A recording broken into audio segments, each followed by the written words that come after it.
Yo, what's up guys? Welcome back to Summer Summary. My last video was on the Philadelphia 76ers, so if you would like to watch that video first, just click on the link in the top left corner of your screen and you will be taken directly to it. So we've got two more teams to go in the Atlantic Division, and the second to last team will be the Toronto Raptors. So last season marked a new start for them. They were already trying to bounce back from losing Chris Bosh to the Miami Heat in free agency, but it didn't really work out with the team they had. So they signed Larry Fields during free agency. They drafted Jonas Valanciunas, who will probably be entering a breakout season this year, and guys like Kyle Lowry and Terrence Ross during the draft.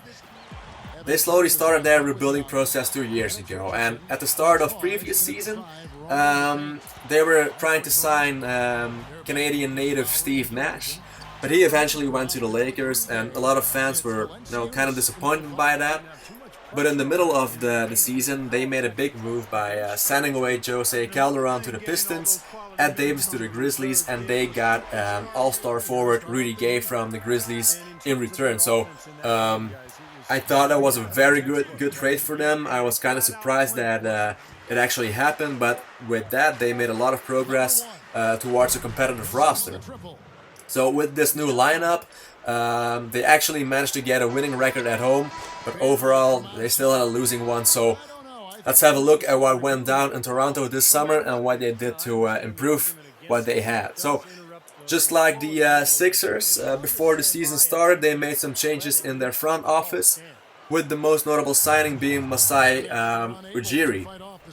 He became the new general manager, and Ujiri was the man behind putting the Nuggets together last year, or well, years before that, and he won the Executive of the Year award, and now, well, he obviously will try to achieve the same success for the Raptors.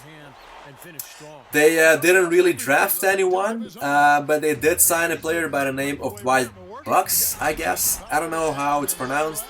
But anyway, he went undrafted out of Marquette in 2011. He did get the chance to play in the D-League, but he wasn't really, getting back to the NBA.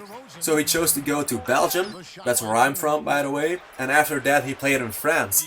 In the French league, he won the MVP.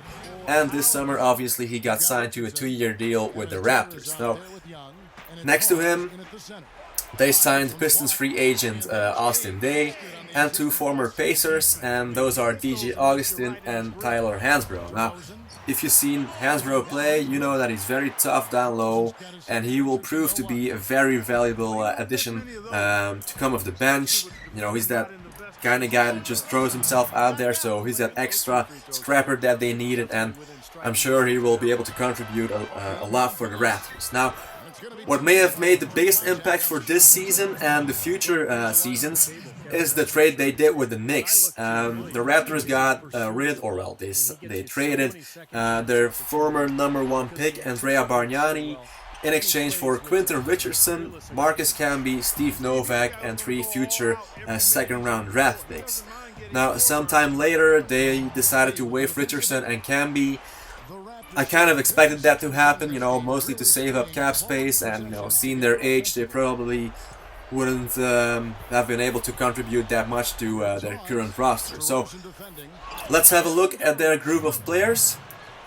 Starting five will most likely be Kyle Lowry, DeMar DeRozan, Rudy Gay, Amir Johnson, and Jonas Valanciunas.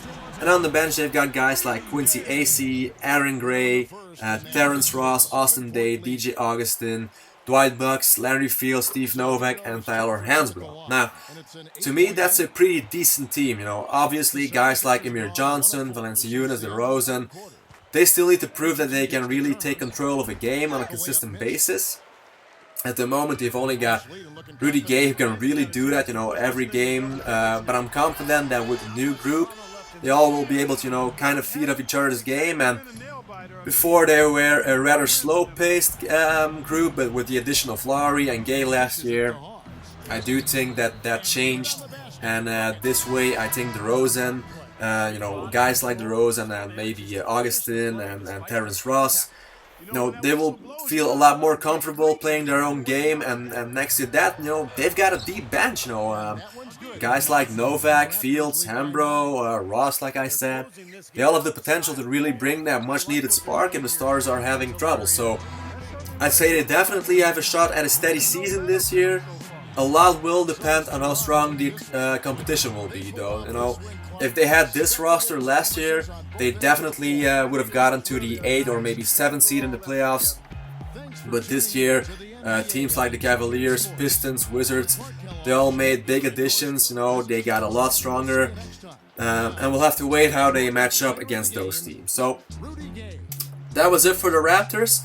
The Brooklyn Nets are up next, and they will be the last team in the Atlantic Division. So that means for the videos after that, I will be headed back to the West. And again, I'm going to ask you guys, what team in the West would you like me to discuss next? Leave your comments below, and thanks again for watching. Don't forget to like and subscribe, and I'll be back soon. See you guys later. Peace out.